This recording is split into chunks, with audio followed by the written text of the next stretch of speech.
Bueno, la tercera parte de la explicación de patología de pared abdominal, tenemos acá en este gráfico, vean ustedes, una hernia epigástrica, por defecto también de la línea alba, defecto y debilitamiento de la línea media, se produce este tipo de hernias epigástricas, y cuando la hernia epigástrica de repente es en una proporción mayor, tiene más superficie de protrusión y debilitamiento de la pared, y prácticamente se debilita toda la línea alba, ahí se denomina diástasis de los rectos, que en realidad viene a ser un defecto también de la pared con un debilitamiento de esta línea alba.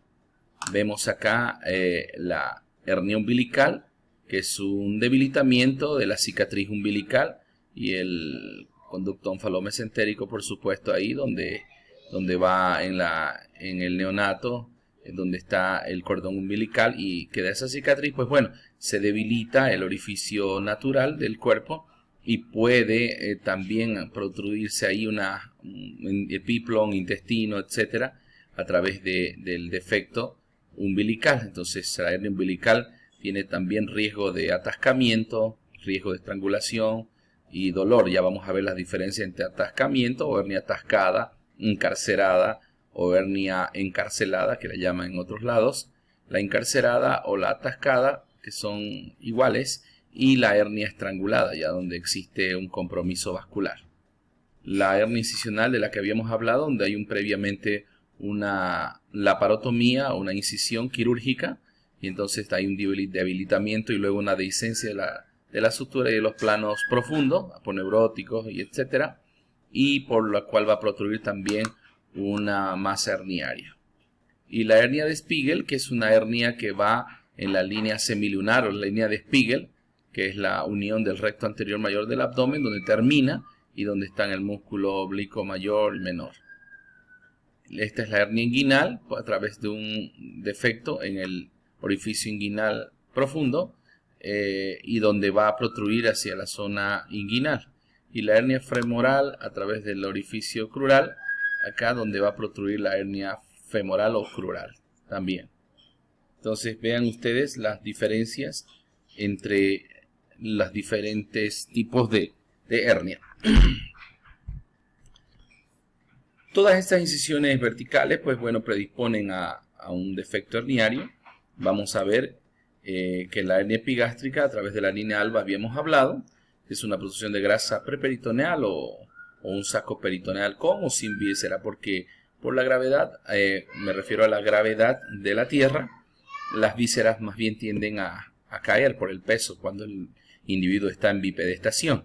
Entonces, más difícilmente que salga una víscera por la parte supraumbilical, por el hecho de que por la gravedad van con tendencia a los planos más inferiores.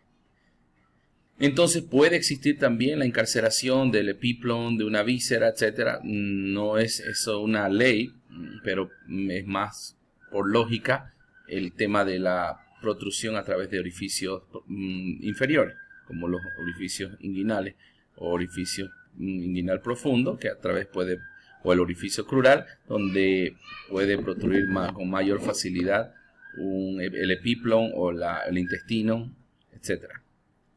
Muy bien, bueno, la hernia epigástrica común, la grasa peritoneal sobresale a través de un defecto, y bueno, puede estar esta hernia cubierta por piel, tejido subcutáneo y aponeurosis.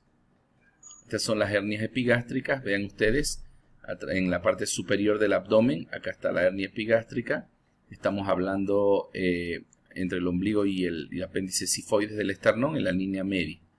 Las hernias incisionales pueden existir en cualquier lugar, cualquier lado, puede estar en la línea mediana infraumbilical, en las paramedianas, incisiones de Halagier, paramedianas supraumbilicales, etcétera, donde antes se realizaba, ¿no? Son muy eventrógenas las incisiones paramedianas. Bueno, en este caso puede existir la hernia incisional o eventración. El nombre es indiferente. Si en el examen se pone incisional o eventración, la respuesta es válida. Las hernias umbilicales a través de la zona umbilical, el defecto.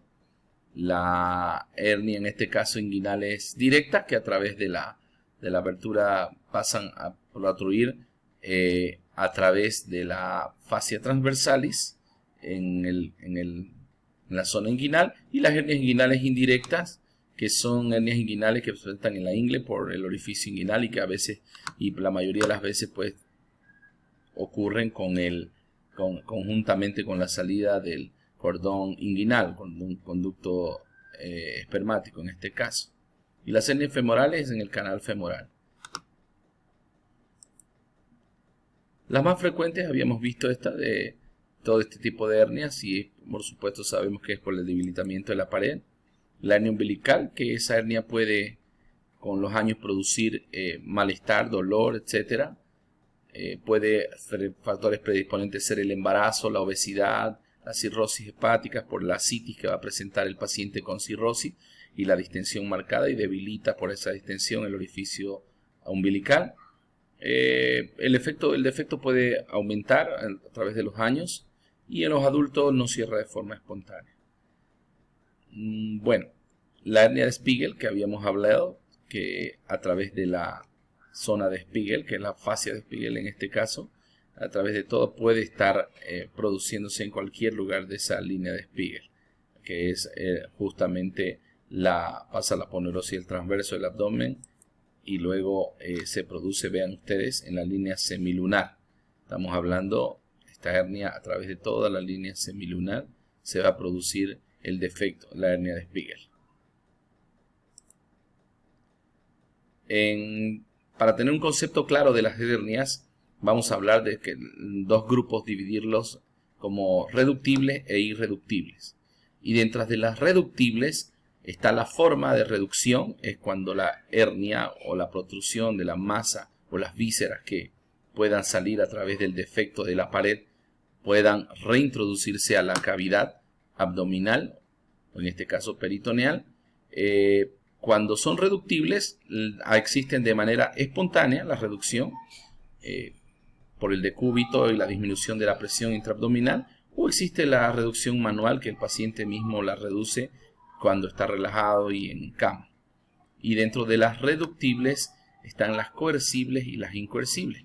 La coercibilidad va en relación a que cuando se reintroduce, ya sea de manera espontánea o manual, ya no protruye en un momento. Y la incoercibilidad se va en que cuando reduzco la hernia o la protrusión de la masa a través de cualquiera de las zonas y defectos herniarios, vuelve nuevamente a protruir, no se queda en la cavidad original. Eso dentro de las reductibles. Y las irreductibles se encuentran las incarceradas y las estranguladas. Las incarceradas, que son hernias donde ya el contenido es de muy difícil reducción porque está atrapado prácticamente, pero no existe todavía sufrimiento de zona vascular. En cambio, las estranguladas ya hay un sufrimiento vascular y por lo tanto entra en una hipoxia el tejido, una anoxia total y en una necrosis. Entonces ya existe un sufrimiento, en este caso por la compresión vascular. Y el riesgo de estrangulación, pues en todas las hernias es alto.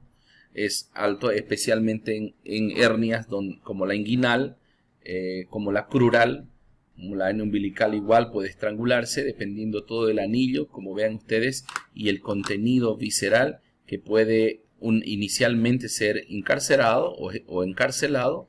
Es una hernia atascada cuando no hay sufrimiento vascular, pero en este caso ya cuando la cesta isquémica y hay signos de sufrimiento, se trata de una hernia estrangulada.